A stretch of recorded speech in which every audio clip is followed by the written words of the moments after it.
Hello बच्चों, आज हम बात करेंगे आपके सिलेबस के बारे में। जो सोशल साइंस में आपका जो सिलेबस है उसमें कितना आपको पढ़ना है और कितना आपके बोर्ड एग्जाम में परीक्षा में नहीं आएगा, उसकी बात करते हैं। तो जैसा कि आपको मालूम है बच्चों कि कोविड-19 पेंडेमिक के कारण आपकी पढ़ाई बहुत ज्यादा डिस्टर्ब हुई है। हालांकि आप व्हाट्सएप से जुड़े हुए थे, लेकिन बहुत सारे बच्चे अभी भी नहीं जुड़ पाए हैं। तो ये बच्चों सबको लेके चलने की बात है, इसलिए बोर्ड एग्जाम तो सबके लिए ऑल ओवर जो है ये यूपी में होता है, तो सबके हिसाब से इसको देखा गया। तो जो आपकी पढ़ाई डिस्टर्ब हुई है उसके कारण जो है उसमें से पूरे टोटल सिलेबस में से 30% सिलेबस आपका कम कर दिया गया है। तो सबसे पहले हम बात करेंगे 30% सिलेबस कौन सा कम किया गया है, फिर हम चर्चा करेंगे कि कौन से 70% बचे हुए सिलेबस आपको पढ़ने हैं, और लास्ट में हम आपको जो आपकी 4 बुक चलती है, हिस्ट्री, ज्योग्राफी, सिविक्स और इकोनॉमिक्स, इन चारों बुक का जो इंडेक्स वाला पेज है उस पेज के हिसाब से उसकी फोटो लगा के हम आपको समझाएंगे कि कौन कौन सा चैप्टर आपको पढ़ना है और कौन कौन सा स्किप कर देना है। ठीक है, तो सबसे पहले बच्चों हम बात करेंगे हिस्ट्री की।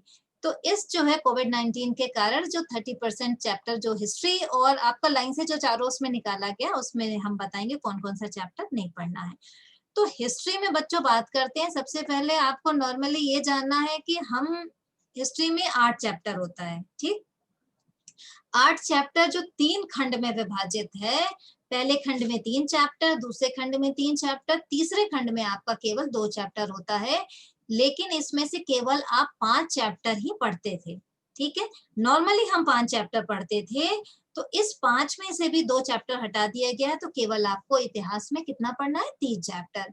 तो पहले जो जो है आपका ये इतिहास का ये जो पहला खंड है, इसमें जो है पहले खंड से आपको जो 2 पढ़ना, 3 चैप्टर थे उसमें से 2 पढ़ना है। एक इंडो चाइना जो है वो पहले ही हटा दिया गया था, तो इंडो चाइना आपको नहीं पढ़ना है। दूसरे चैप्टर में से आपको एक औद्योगिकरण का युग नहीं पढ़ना है, और इसके बाद वो हम आगे आपको इंडेक्स के हिसाब से उसको समझाएंगे कि कौन सा ऑलरेडी हटाया गया था, कौन सा जो है अभी हटाया गया है। तो अभी हटाए गए पार्ट में से आपका औद्योगिकरण का युग एक चैप्टर हटाया गया, दूसरा मुद्रण संस्कृति और आधुनिक विश्व, ये दूसरा चैप्टर हटाया गया है। तो ये है इतिहास का, ये इतिहास में आपको 2 चैप्टर नहीं पढ़ना है, बचे हुए जो 3 चैप्टर पढ़ने हैं वो हम आपको आगे बताते हैं। अब हम चलते हैं भूगोल पे। भूगोल में आपका बच्चों जो है ये आपका चैप्टर 6 विनिर्माण उद्योग, जिसको आपको नहीं पढ़ना है। ठीक, इसके बाद आपका है सिविक्स आता है। सिविक्स में एक चैप्टर आपका है राजनीतिक दल, इस चैप्टर राजनीतिक दल को नहीं पढ़ना है। और इकोनॉमिक्स की बात करते हैं तो इकोनॉमिक्स में आपको मुद्रा तथा साख नहीं पढ़ना है। ठीक है, तो ये टोटल 30% चैप्टर ये जो सिलेबस है आपका जो कि हटा दिया गया है, यानी 2 चैप्टर आपके इतिहास से, एक चैप्टर भूगोल से, एक जो है आपका सिविक्स से और एक इकोनॉमिक्स से। तो ये 4 आपके जो है ये हो गए। इसके बाद अब टोटल जो है सिलेबस में से 70% जो चैप्टर आपको पढ़ना है, जो पाठ्यक्रम सिलेबस आपका है, उसकी हम बात करते हैं। इसमें आपका अंकों का विभाजन दिखाया गया है बच्चों।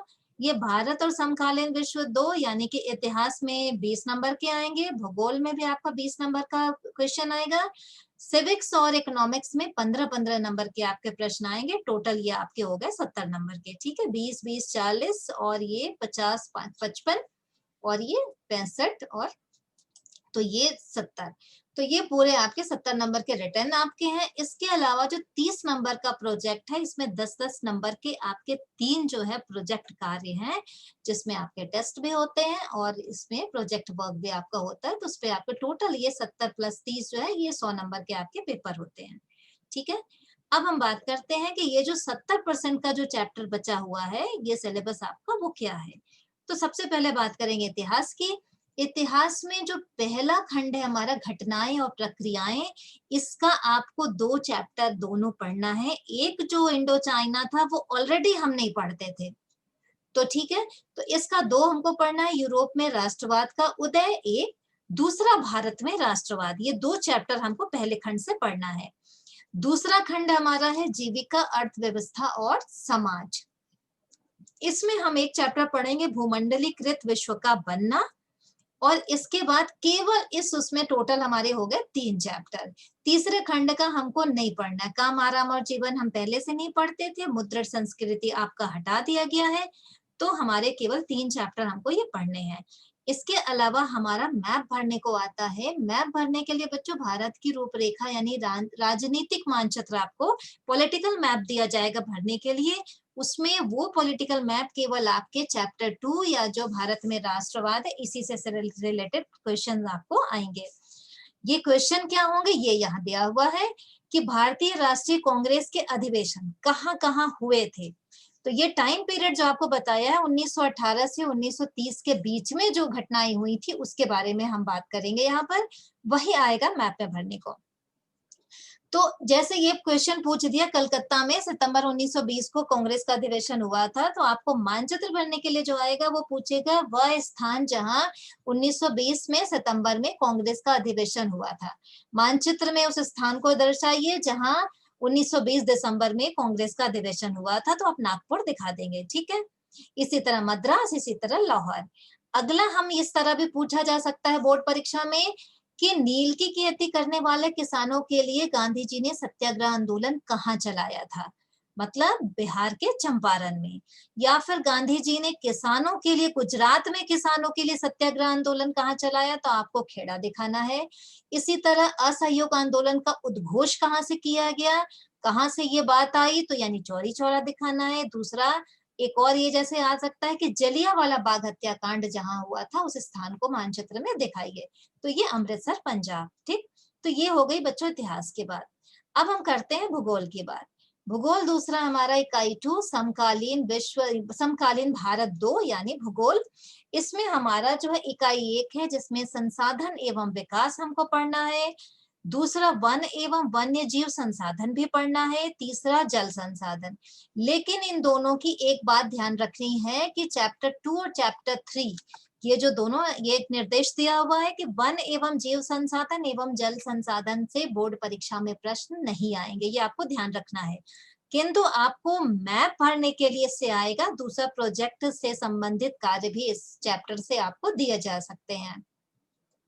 अगला है आपका चौथा कृषि आपको पढ़ना है।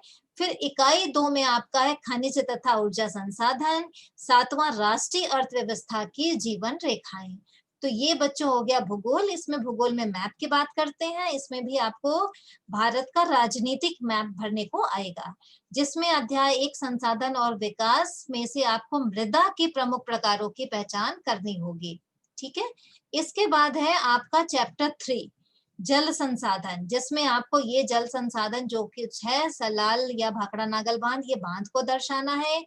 फिर कृषि में से भी आपको आ सकता है चावल एवं गेहूं के प्रमुख क्षेत्र हैं या सबसे बड़े उत्पादक राज्य कौन कौन से हैं, गन्ना, चाय, कॉफी, रबड़, कपास और जूट के, ठीक है। तो ये हो गया भूगोल का मानचित्र। अब इसके बाद हम चलेंगे बच्चों, हमारा आ गया लोकतांत्रिक राजनीति, यानी हम जो है नागरिक शास्त्र की बात करेंगे, सिविक्स की।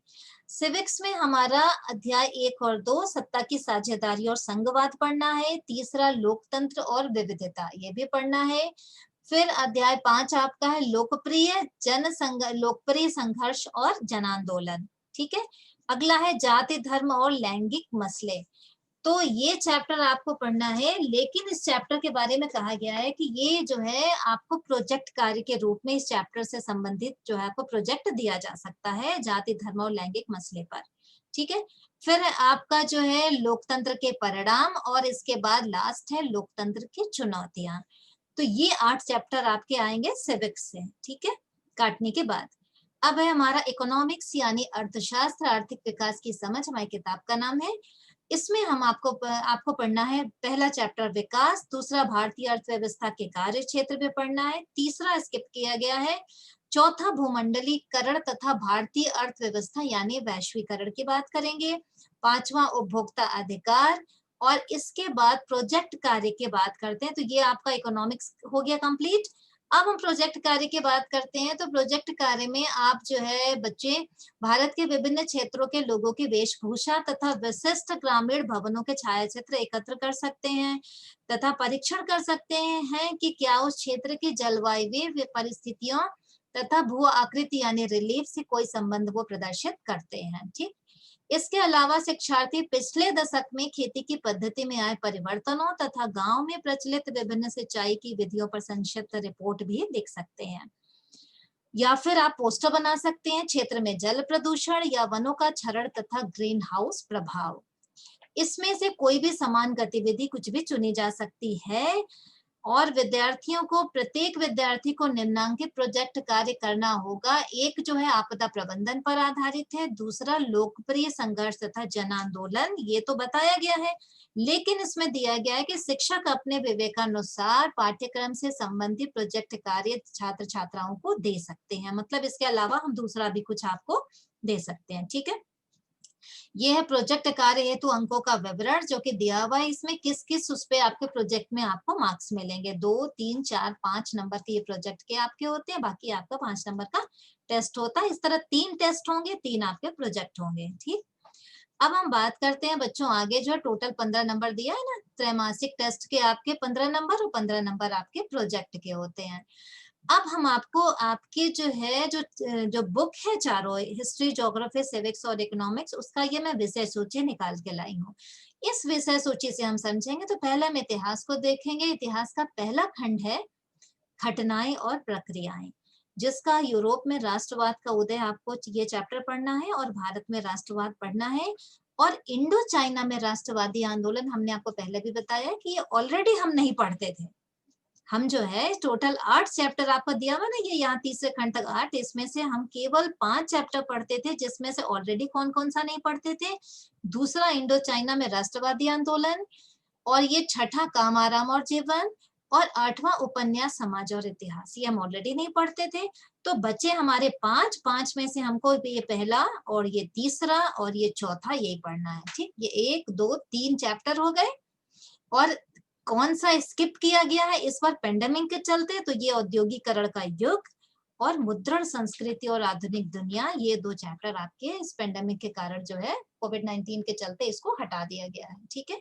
अब बात करते हैं भूगोल की। भूगोल में हमने आपको पहले भी बताया, ये संसाधन और विकास पढ़ना है। वन एवं वन्य जीव संसाधन तथा जल संसाधन, ये दोनों पढ़ने हैं, लेकिन इसके प्रश्नोत्तर आपकी बुक में, मतलब बोर्ड परीक्षा में नहीं आएगा। स्टार मैंने इसलिए बनाया है कि इन दोनों से मैप भरने के लिए आएगा, लेकिन क्वेश्चन आंसर आपके बोर्ड एग्जाम में नहीं आएंगे, आप याद रखिएगा। फिर चौथा है ये आपका कृषि, फिर खनिज तथा ऊर्जा संसाधन पढ़ना है। विनिर्माण उद्योग जो छठा है ये आपका हटा दिया गया है, जिसको मैंने क्रॉस कर दिया है, ठीक है। 7वां राष्ट्रीय अर्थव्यवस्था के जीवन रेखाएं, ये आपको पढ़ना है, आपके बोर्ड परीक्षा में ये आएगा। अब इसके बाद चलते हैं, आ रहा है ये सिविक्स। सिविक्स में बच्चों सत्ता की साझेदारी चैप्टर 1 पढ़ना है, संघवाद चैप्टर 2 भी पढ़ना है, लोकतंत्र और विविधता चैप्टर 3 भी पढ़ना है, जाति, धर्म और लैंगिक मसले भी पढ़ना है, और जन संघर्ष और आंदोलन ये आपको पढ़ना तो है, लेकिन इससे रिलेटेड आपको प्रोजेक्ट कार्य दिया जाएगा, ठीक है। और इसके बाद जो है आपका ये राजनीतिक दल चैप्टर 6 जो है, राजनीतिक दल हटा दिया गया है। फिर अध्याय 7 आपका लोकतंत्र के परिणाम और लोकतंत्र की चुनौतियां, ये भी आपको पढ़ना है, ठीक है। अब हम चलते हैं इकोनॉमिक्स की ओर। इकोनॉमिक्स में अध्याय 1 आपका विकास पढ़ना है, भारतीय अर्थव्यवस्था के क्षेत्र चैप्टर 2 ये भी आपको पढ़ना है, चैप्टर 3 हटा दिया गया है, ठीक है। इससे आपको ज्यादा आसान हो जाएगा समझना। चैप्टर 3 मुद्रा और साख आपके इस साल के लिए हटाया गया है, और आगे के साल में चलेगा ये, इस साल के लिए कोविड-19 के चलते इसको हटाया गया है। फिर चैप्टर 4 वैश्वीकरण और भारतीय अर्थव्यवस्था तथा चैप्टर 5 उपभोक्ता अधिकार, ये पढ़ना है। तो बच्चों ये पूरा था आपका सोशल साइंस का सिलेबस, जिसमें मैंने आपको हर तरह से समझाने का प्रयास किया है कि कितने 30% सिलेबस कौन कौन से हटाए गए हैं, और 70% बचे हुए सिलेबस में आपको कौन कौन से चैप्टर पढ़ने हैं। तो बच्चों बस इतना ही, थैंक यू।